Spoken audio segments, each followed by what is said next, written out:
Tristan avait raison. Peut-être que je ne laissais pas à mon père une chance de m'aider. D'accord. Ouais, peut-être qu'il pourrait nous aider. Attends une minute. Je n'ai jamais dit à Tristan dans quel domaine travaillait mon père. Pour ce qu'il en sait, mon père a été emprisonné pour les crimes qu'il a commis, et il traîne avec des gens louches. Qui es-tu, Tristan? Ce qu'il m'a dit ensuite m'a profondément choqué. Pendant tout ce temps, je n'avais aucune idée de ce qui se passait. Je suis sortie du café en trombe. Je n'arrivais pas à croire ce que je venais d'entendre. Mila, attends. Pourquoi faire? Tu as travaillé pour mon père tout ce temps. Mon père? Tristan, je peux t'expliquer. Écoute-moi s'il te plaît. J'aurais pu m'en aller tout de suite. Mais en regardant Tristan, quelque chose dans mon cœur a senti que je devais l'écouter. Alors nous sommes retournés au café. Au départ, ton père m'a engagé pour le tenir au courant de chacun de tes faits et gestes.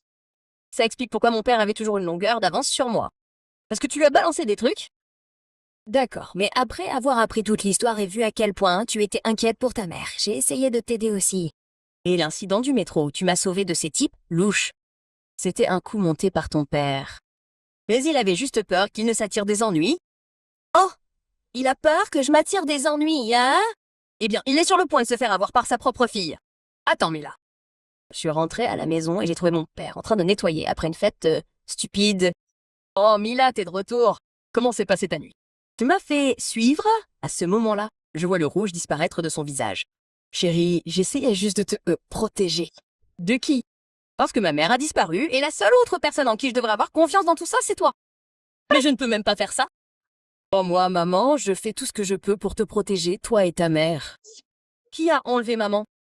Je ne sais rien de cette affaire, mais je cherche. Tu dis ça, mais tout ce que je vois, c'est un père qui mène une vie de débauche, qui traîne avec un groupe de personnes louches. Je sais que ça en a l'air, mais je fais juste de mon mieux. J'ai besoin que tu me fasses confiance pour qu'on puisse redevenir une famille. Tu es parti depuis 15 ans, enfermé, en prison. Tu n'es qu'un étranger pour moi. Je savais que ce que j'avais dit avait dû lui faire beaucoup de mal, mais je me sentais si seule au monde. J'ai un père que je connais à peine et un ami que je pensais être quelqu'un en qui je pouvais avoir confiance, mais il s'est avéré que je n'étais qu'un travail pour lui.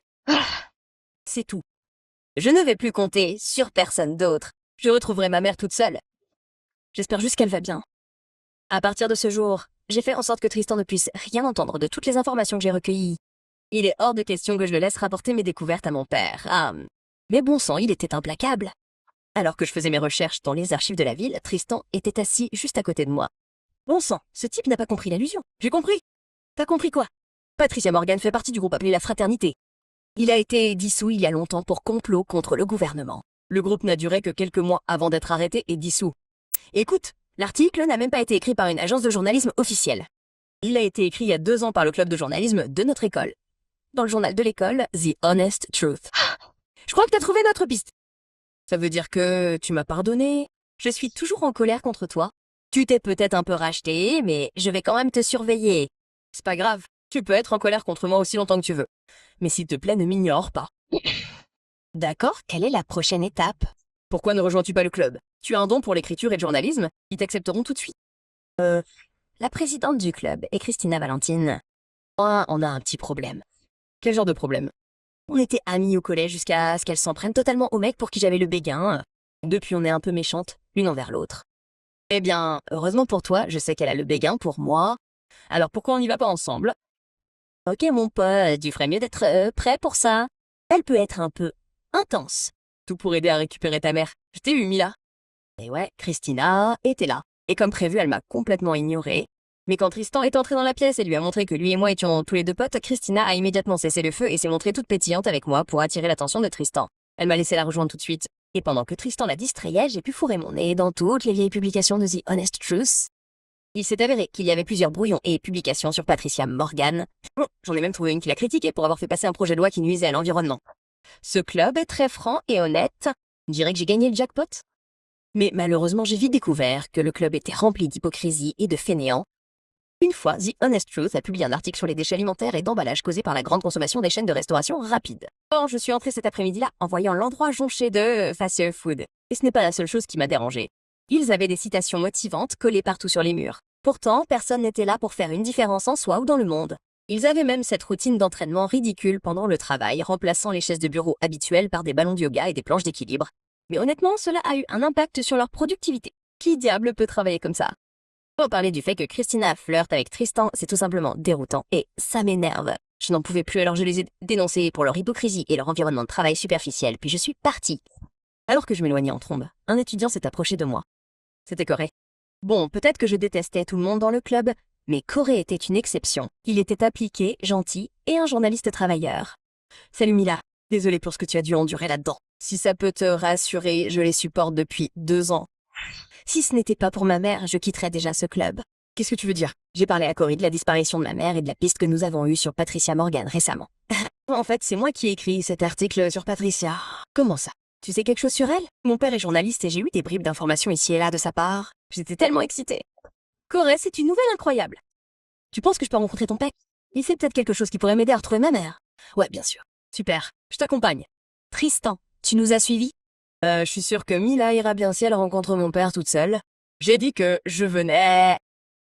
Bien sûr. Bien sûr. En route pour la maison de Corey, alors. Quand nous sommes arrivés, j'ai été surpris de découvrir que le père de Corey était Philbert, l'ancien collègue de ma mère, avant qu'elle ne change de maison d'édition. Regarde comme t'as grandi depuis la dernière fois que je t'ai vu. Donc toi et Corey sortez ensemble? En fait, non, monsieur. Mila ne sort pas avec Corey en ce moment. Tristan était un peu trop et j'ai dû lui faire un signe du regard. Après avoir rattrapé le temps perdu, j'ai finalement évoqué la disparition de ma mère et ma situation avec mon père. À ce moment-là, il y a eu un grand coup à la porte. C'était mon père.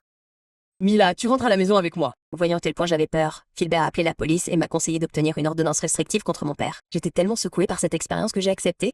Tu devrais rester ici avec nous, et nous pourrons t'aider à retrouver ta mère ensemble. Philbert est un journaliste renommé et un ami de ma mère. Alors je l'ai écouté. Et ainsi mes journées sont passées un peu plus facilement et sans stress. Je n'avais pas à m'inquiéter de mon père qui me soufflait dans le cou. Et avec l'aide de Philbert pour retrouver ma mère, j'ai pu me détendre un peu et me concentrer sur l'école et me concentrer. C'était jusqu'à ce que Corey vienne nous apporter des nouvelles. Mila, aujourd'hui j'ai surpris la conversation de mon père avec son collègue et ils ont dit quelque chose à propos de Patricia avec un gang. Rentrons à la maison et demandons à mon père. Finalement, je n'ai pas pu cacher mon excitation. Mais quand nous sommes arrivés, ce n'était pas vrai. Je ne disais rien à propos de Patricia. Corey a du mal m'entendre. Et arrête d'écouter mes discussions de travail. Beaucoup de ces informations sont classifiées. Je ne le tolérerai pas la prochaine fois, Corey. Corey a ri d'un air maussade. Ne t'inquiète pas, je suis toujours en train d'enquêter sur l'affaire. On va découvrir où est ta mère. J'étais reconnaissante de son aide tout ce temps, mais j'étais déçue que les choses n'aboutissent plus. Mila, tu ne devrais pas lui faire confiance trop vite. C'est juste un étranger. Ton père est plus digne de confiance. Mais c'est un journaliste crédible et le collègue de ma mère. Certainement plus digne de confiance que mon père, ancien prisonnier.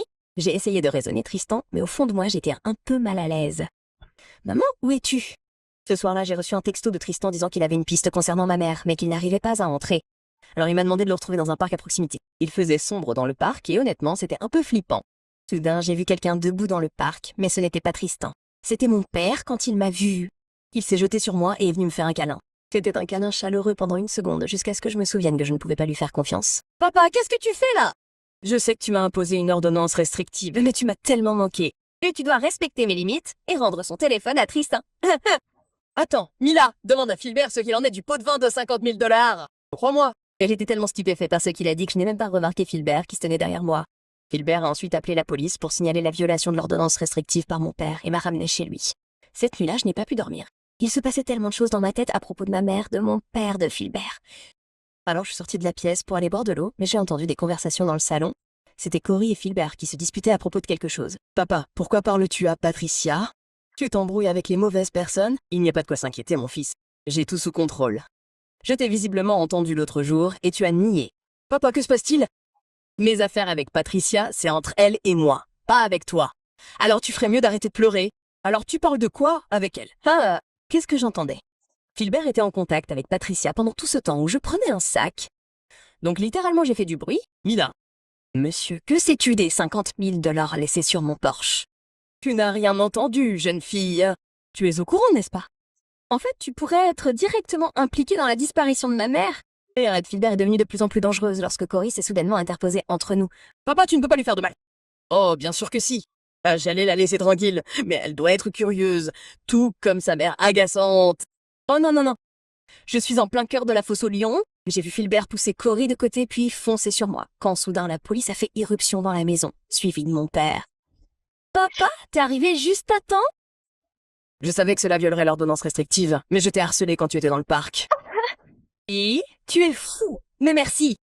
Philbert a tout avoué. Il s'est avéré que lorsque ma mère travaillait dans la même maison d'édition que lui, il acceptait de prendre de l'argent pour écrire des articles favorables, mais malhonnêtes pour ses donateurs. Ma mère n'a pas pu le supporter, alors elle a démissionné. Mais récemment, la rumeur a couru que Patricia avait des liens avec un gang et elle a offert de l'argent aux journalistes pour qu'ils fassent taire les gens jusqu'à ce qu'elle soit élue. Ma mère et Phil se sont tous les deux vus proposer un pot de vin, et comme ma mère n'a pas accepté, Philbert l'a kidnappée pour la faire taire jusqu'à la fin des élections. Patricia aurait alors bénéficié de l'immunité du gouvernement pendant 20 ans, même si la vérité éclatait. La police a retrouvé ma mère détenue dans un appartement isolé. Apparemment, Philbert s'est bien occupé d'elle malgré son enlèvement. Tout ce qu'il voulait, c'était la faire taire pendant un certain temps. Ainsi, sans aucune intention de lui faire du mal, Philbert a obtenu une réduction de peine. Patricia a perdu les élections et a également été interrogée pour corruption. Maman, je suis désolée pour ce que mon père a fait aussi. Ce n'est pas grave, Cory. Ce n'était pas de ta faute. Merci à toi et à ta mère d'avoir obtenu une réduction de peine pour mon père. Je sais que ça va être dur de ne pas l'avoir à mes côtés, mais je suis là pour toi. Ce n'est pas grave. Les choses finiront par s'arranger. J'ai serré Cory dans mes bras lorsque nous nous sommes séparés. La silhouette encapuchonnée qui se trouvait la nuit de la disparition de ma mère s'est avérée être mon père. Il essayait de convaincre ma mère de prendre l'argent, ou du moins de ne pas publier l'article qu'elle écrivait sur Patricia. Mais ma mère était impétueuse et têtue, ce qui lui a valu des menaces et des pots de vin, à la maison. Mon père a également expliqué que toutes les fêtes avec ses amis esquissés n'avaient en fait pour but que de planter le décor et de recueillir des informations. L'un d'eux lui a parlé d'une offre d'emploi pour s'occuper d'une femme détenue dans un appartement, et c'est ainsi qu'il a obtenu des pistes pour l'affaire. Quant à ma relation avec mon père, nous nous sommes finalement assis en famille et il m'a expliqué comment il avait fini en prison. Une vérité que même ma mère ne connaissait pas. Il s'est avéré qu'il avait infiltré une organisation criminelle pour enquêter sur une piste et qu'il était donc devenu l'un de leurs hommes de main, mais qu'il s'était fait piéger pour des crimes commis par l'organisation. Et comme il n'était qu'un détective privé, il n'avait aucune immunité et a dû aller en prison pour ses crimes. Bien que ma mère était visiblement toujours en colère. Toi et tes manières sournoises. C'est vrai? Un tigre ne peut jamais changer ses rayures. Tout comme la façon dont tu m'as piégé pour que je signe le certificat de mariage il y a des années. Papa, tu as piégé maman pour qu'elle t'épouse? Détends-toi. Ta mère voudrait quand même m'épouser de toute façon. J'ai juste accéléré le processus. Ce n'est pas une excuse. Un mensonge est toujours un mensonge. Mais il ne faut pas non plus être trop hâtif et impétueux. Regardez ce qui vous est arrivé. Oh, s'il vous plaît, tous les deux. Nous nous sommes remis ensemble en famille pendant une seconde. Ce couple, comment ont-ils pu tomber amoureux avant? Enfin, je suis de retour à mes jours d'école habituels. Tristan, Cory et moi sommes devenus un trio. Nous n'allions littéralement nulle part l'un sans l'autre. Enfin, à quelques frictions près,